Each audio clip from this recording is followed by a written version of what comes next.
जी बिस्मिल्लाहिर्रहमानिर्रहीम। अल्लाहुम्मा सल्लि व सल्लिम मुबारक अला सय्यिदिना मोहम्मद व अला आलि मोहम्मद। सबसे पहले तो आपका बहुत शुक्रिया। खान साहब का केस चल रहा है, हियरिंग चल रही है साइफर केस में। केस के हवाले से तो ज़्यादा बात नहीं करूँगा क्योंकि सब जुडिस है और उस पर अभी आर्गूमेंट्स भी चल रहे हैं। सिर्फ इतना कहूँगा कि बड़े अफसोस की बात है कि जिस शख्स ने पाकिस्तान की गैरत पर स्टैंड लिया और उन ताकतों को बताया कि पाकिस्तान कौन है और पाकिस्तानियत क्या होती है, और उस सोच की अक्कासी की जिस सोच की के अक्कास कायद-ए-आज़म मोहम्मद अली जिन्ना थे, जिस सोच की बुनियाद पे नहीं की बुनियाद पे पाकिस्तान बना था। पाकिस्तान ने जुल्म को नहीं कहा था और ये कहा था कि 7 समंदर पार ताज बरतानिया की ग़ुलामी कबूल नहीं है, बल्कि पाकिस्तान या मुसलमानों की सरजमीन पे मुसलमानों का हुक्म अल्लाह की मर्जी से चलेगा। उसकी पादाश में इमरान खान साहब जेल में। कोई बात नहीं, हमेशा जो मुल्क और कौम की बात करते हैं उनको तकलीफ से गुजरना पड़ता है। हमने भी थोड़ी सी गुजारी। कभी नहीं सोचा था कि इस दाएं हाथ में जिसमें हमेशा पाकिस्तान का झंडा होता था, इस पर कभी हथकड़ी लगेगी। तो इंशाल्लाह ये इम्तिहान गुजर जाएगा। मैं कौम को ये तसल्ली देना चाहता हूँ कि इमरान खान साहब इंशाल्लाह निकलेंगे। और कल जिस तरह एक बार फिर कौम निकली है, मैं पेशावर था, कुछ दोस्त पिंडी, इस्लामाबाद, कुछ पंजाब के मुख्तलिफ शहरों में, कुछ लाहौर में, कुछ कराची में, कुछ बलूचिस्तान में, हर जगह लोग निकले हैं। मैं उनको सबको खराज तहसीन पेश करता हूँ, उनका शुक्रिया भी अदा करता हूँ खान साहब की तरफ से, अपनी जमात की तरफ से, जिस तरह आप लोग निकले। और मैं ये कहना चाहता हूँ कि आप पुरअमन रहें और इंशाल्लाह इमरान खान साहब जल्द हमारे बीच होंगे। लेकिन ये जो जुल्म हुआ है इसकी कोई मिसाल नहीं है, क्योंकि कौम ने निकल के वोट डाला है। जो बात मेरे मुँह से अल्लाह ने निकलवाई थी 9 अप्रैल की रात कि 2/3 से इमरान खान आएंगे, तो इमरान खान साहब तो 2/3 नहीं 3/4 से आगे हैं। 178 सीटें इमरान खान साहब की हैं और 17 सीटें नून की हैं, जिसमें ना मियाँ साहब की कोई सीट है, ना शहबाज साहब की, ना मरियम बीबी की, क्योंकि वो तीनों अपनी सीटें हार चुके हैं। लेकिन हमारे ऊपर बैठा दिया गया है। आज की बात में आखिरी नुक्ता ये रखूँगा कि क्या ज़बरदस्ती किसी को बैठा के उसको कानून की और आइन की नज़र में लेजिटिमेसी, उसकी आइनी हैसियत क्या वो हो जाती है? अगर ऐसा होता तो अयूब खान साहब 10 साल रहे, ज़ियाउल हक साहब 11 साल रहे और मुशर्रफ साहब, अब सारे इनमें से कोई इस दुनिया में नहीं, वो भी 9-10 साल वो भी रहे। क्या आज कोई उनको अच्छे लफ्ज़ों में याद करता? क्या आइन ने कभी उनको लेजिटिमेसी दी?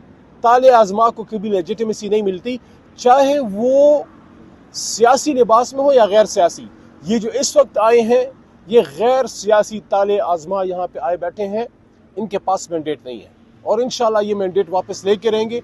अदालतों में भी जंग रहेंगे, लड़ेंगे इंशाल्लाह, अदालती जंग, रोडों पे पुरअमन एहतजाज और पार्लियामेंट के अंदर अपना सियासी किरदार अदा करेंगे। सर ये बताइएगा कि इतने अरसे से जब से खान साहब जेल में हैं तब से एक ही बात सुनने को आ रही है कि जल्द बाहर होंगे इमरान खान साहब, तो कोई रियल पिक्चर भी बता दें कब तक वो बाहर होंगे। आवाम जो ना रोज़ाना ये देखते हैं, पूछते हैं कि कब तक बाहर होंगे, कोई रियल पिक्चर बताएं। देखिए, कभी उम्मीद अपनी तोड़नी नहीं चाहिए। वला तक़नतू मिन रहमतिल्लाह। हम अपने हर फोरम पे अपनी लड़ाई लड़ रहे हैं, अपनी जदोजहद कर रहे हैं, हमारे वकला अपनी कोशिश कर रहे हैं। कब निकलेंगे वो तो ऊपर वाले को पता है, लेकिन हमारा दिल कहता है कि इंशाल्लाह जल्द निकलेंगे, क्योंकि ज़्यादा देर वो कौम के उम्मत के लीडर को अंदर रख के और ये बोझ बर्दाश्त कर नहीं सकते। सर जी बताइएगा, मोहसिन नकवी को जो है ना वो खबरें आ रही हैं कि उनको काबीना में शामिल किया जा रहा है, वज़ीर आला रहे हैं निगरान, और उनको जो है ना वो चेयरमैन पीटी वो भी बनाया गया है, सेनेट की सीट भी देने के कह रहे हैं कि वो भी किया जा रहा है। क्या कहेंगे सर? देखिए, हमारी तरफ से ये अपने पसंदीदा डोनाल्ड लू को आके बैठा दें इधर, इंटीरियर मिनिस्टर। देखें, इससे फ़र्क नहीं पड़ता, हम किसी से डरते वरते कोई नहीं है, हम पॉलिटिकल वर्कर हैं और हम खड़े हैं। लेकिन इस तरह से अगर आपने केयर टेकर्स को ला के ये ओहदे देने हैं तो हमारा तो कोई नहीं जाता, जो थोड़ा बहुत शर्म पर्दा रह गया वो भी चला जाएगा, क्योंकि बिल्ली थैले से बाहर आ चुकी है। सर आपके पास क्या ऑप्शन है आखिरी? आप वजारत सर जी हार गए हैं, वजीर आजम का इलेक्शन, सदर का हार गए हैं, डिप्टी सुप्रीडेंट सारे, अब क्या ऑप्शन है आपका? पीटीआई के पास क्या ऑप्शन है? ऐड कर लीजिए सर, इसी में ऐड ये कर लीजिए कि मुफाहमत की बात आपने की, मुफाहमत, ट्रुथ एंड रिकंसिलिएशन की बात खान साहब ने की है। रिकंसिलिएशन तब होगी जब ट्रुथ पे अमल होगा, जब सच्चाई पे अमल होगा, जब सच सामने आएगा उसके बाद बात आगे बढ़ेगी। ये बताया जाए कौम को कि 9 मई को असल में क्या हुआ।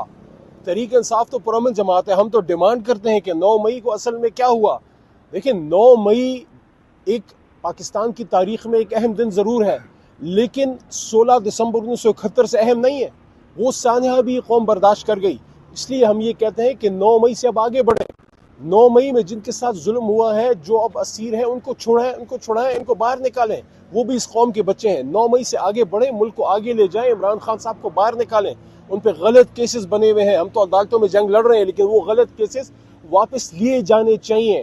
دیکھیں 9 مئی میں جس نے غلط کام کیا ہے اس نے کیا ہے، لیکن وہ تحریک انصاف کی پارٹی کی پالیسی نہ کبھی تھی نہ ہے، ہم پرامن لوگ ہیں۔ لیکن یہ کہ صرف 9 مئی کی بات لے کے اور ہم تا قیامت ان لوگوں کو جیلوں میں رکھیں گے، ان کے ساتھ ظلم کریں گے اور ملک کے سیاسی نظام کو آگے نہیں جانے دیں گے، دیکھیں ہمارے ہی ادارے ہیں، یہ جن جگہوں میں یہ واقعات ہوئے ہیں ہمارا ہی نقصان ہے، آپ کا بھی نقصان ہے، لیکن وہ کس نے کیا؟ ہم بھی کہتے ہیں اس کی انویسٹیگیشن ہو، کیونکہ عمران خان صاحب نے خود یہ فرمایا تھا کہ ملک بھی میرا ہے، فوج بھی میری ہے، تو اس پہ تو کوئی دو رائے ہی نہیں ہے۔ لیکن ہم یہ کہتے ہیں کہ ملک کو آگے جانا چاہیے، عمران خان صاحب کو باہر نکالیں، اصل مینڈیٹ واپس ہو، اور اس وزیر اعظم ہاؤس میں کیا آپ کا دل یہ نہیں کہتا یہاں پہ وہ آدمی بیٹھے جس کے ساتھ 25 کروڑ پاکستانیوں کے دل دھڑکتے ہیں، یا یہاں پہ جعلی مینڈیٹ والے بٹھائے جائیں؟ شکریہ۔ شہباز شریف صاحب نے بھی کہا ہے کہ 9 مئی کے واقعات جو ہیں، جو کردار ہیں، ان کو سزا دی جائے گی۔ آرمی چیف نے بھی کہا ہے کہ سزا دی جائے گی، کوئی ان کے ساتھ نرمی نہیں بخشی سر جائے گی۔ اسی کے ساتھ 6 مقدمات آپ پہ لاہور میں کل ہوئے ہیں اور یہاں اسلام آباد میں بھی آپ پہ مقدمات ہوئے ہیں، کیا کہیں گے؟ دیکھیں ہم امپارشل انویسٹیگیشن کو ویلکم کرتے ہیں۔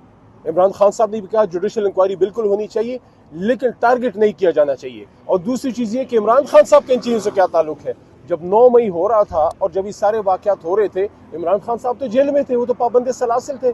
کیا عمران خان صاحب نے کسی کو کہا ہے کہ آپ غلط کام کریں؟ اگر کسی شخص نے ذاتی طور پہ کچھ کیا ہے، اس کے عمران خان صاحب کیسے رسپانسبل ہو گئے؟ اور ایک اور چیز، یہ جو قوم کا مینڈیٹ آیا ہے، 178 سیٹیں عمران خان صاحب کو ملی ہیں اور 17 سیٹیں مسلم لیگ نون کو ملی ہیں۔ قوم کے مینڈیٹ کی، قوم کی مرضی کی، ان کی خواہش کی کوئی حیثیت نہیں۔